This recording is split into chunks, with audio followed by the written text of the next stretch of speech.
नाज़रीन करام सलामुन अलैकुम वरहमतुल्लाहि वबरकातुहू। जैसा कि मुसलसल लोगों के सवालात किए जा रहे हैं लोगों की जानिब से,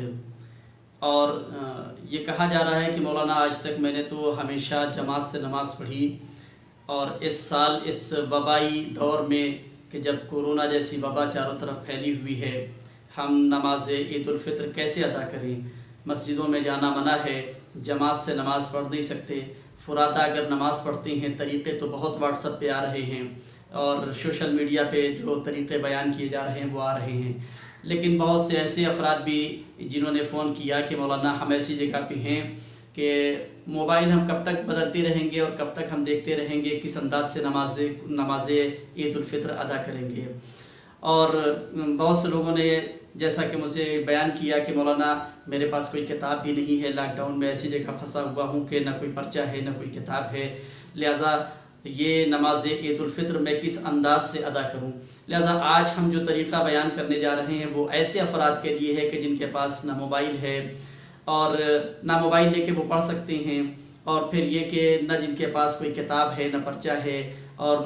जमात से नमाज अदा नहीं कर सकते, तो फिर वो क्या करें। याद रखें कि इमाम असर अलैहिस्सलातु वस्सलाम के ज़माने हुजूर में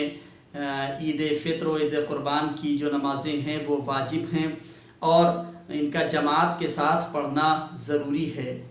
लेकिन हमारे ज़माने में जबकि इमाम असर अलैहिस्सलाम ग़ैबत कुबरा में हैं, ये नमाज़ें ज़रूरी है, ये नमाज़ें जो है मुस्तहब हैं, और चाहे इंसान बाजमात अदा करे या फुरादा अदा करे, दोनों सूरतों में ये नमाज अदा की जा सकती है।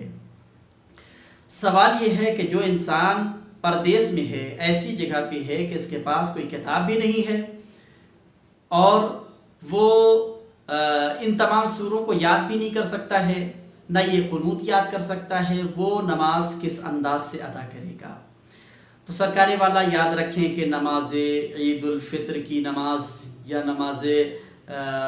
ईदैन, दोनों ईदैन, चाहे ईद उल फित्र हो या ईद क़ुरबान हो, दोनों नमाज़ों के सिलसिले में ये है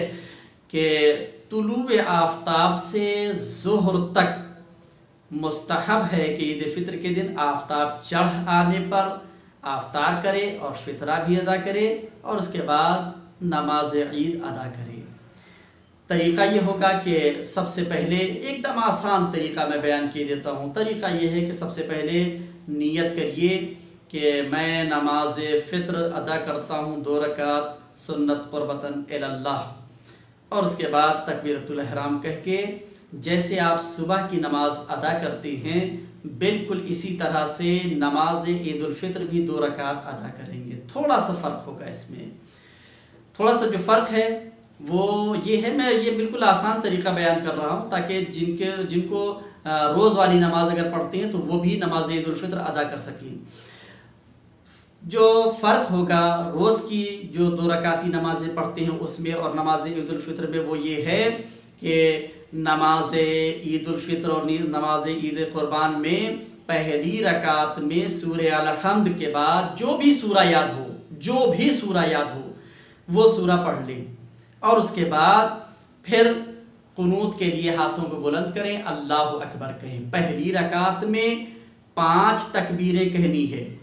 अल्लाहु अकबर सबसे पहले कहा और उसके बाद एक कुनूत पढ़ेंगे। जो भी कुनूत में भी जो जिक्र आपको याद हो वो अदा कर सकते हैं, कोई मुश्किल नहीं है। ज़रूरी नहीं कि अल्लाहुम्मा अलल किब्रिया याद हो वही पढ़ें या पर्चा लेकर वही पढ़ें, जो भी जिक्र आपको याद हो वो जिक्र आप पढ़ सकते हैं, किफ़ायत करता है। और उसके बाद जब पहली रकात में अलहम्द के बाद दूसरी सूरा पढ़ा और उसके बाद फिर अल्लाहु अकबर कह के कुनूत के लिए हाथ बुलंद किया, जिक्र कुनूत पढ़ा, फिर अल्लाहु अकबर कहें और उसके बाद हाथों को नीचे ले आए, फिर दोबारा फिर उस हाथ को बुलंद करें अल्लाहु अकबर कह के, और इस तरह से दोबारा कुनूत पढ़ें। यानी 5 तकबीरें कहना है और दोनों 2 तकबीरों के दरमियान एक रुकू, एक जो है वो कुनूत पढ़ा जाएगा। हर 2 तकबीर के दरमियान पहली तकबीर, फिर उसके बाद कुनूत, फिर तकबीर, फिर कुनूत, फिर तकबीर, फिर कुनूत, इस तरह से 5 तकबीरें होंगी और 4 कुनूत होंगे। और इसके बाद जब 5 तकबीरें हो जाएं तो 5 तकबीरें कहने के बाद फिर आखिरी मर्तबा एक और तकबीर कह के इंसान को चाहिए कि रुकू में चला जाए।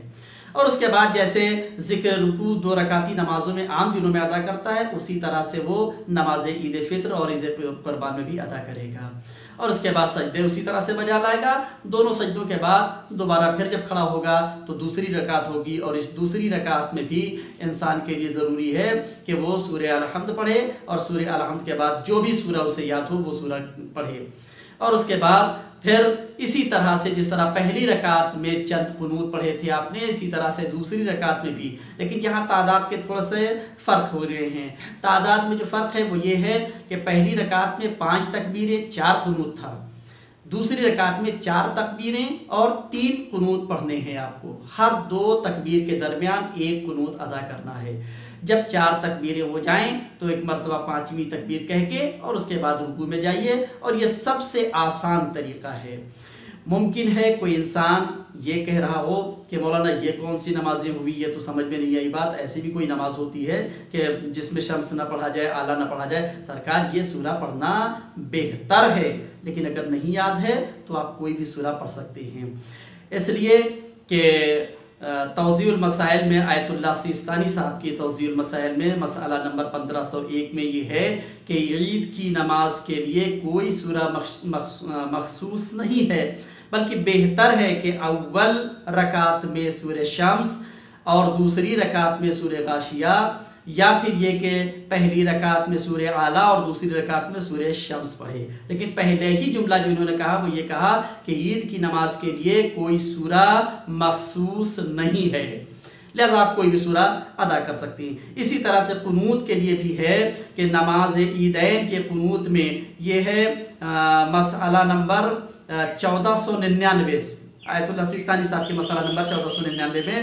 کہ نماز عیدین کے قنوت میں جو بھی ذکر یا دعا پڑھی جائے کافی ہے، مگر بہتر یہ ہے کہ اللہم اہل الکبریاء جیسی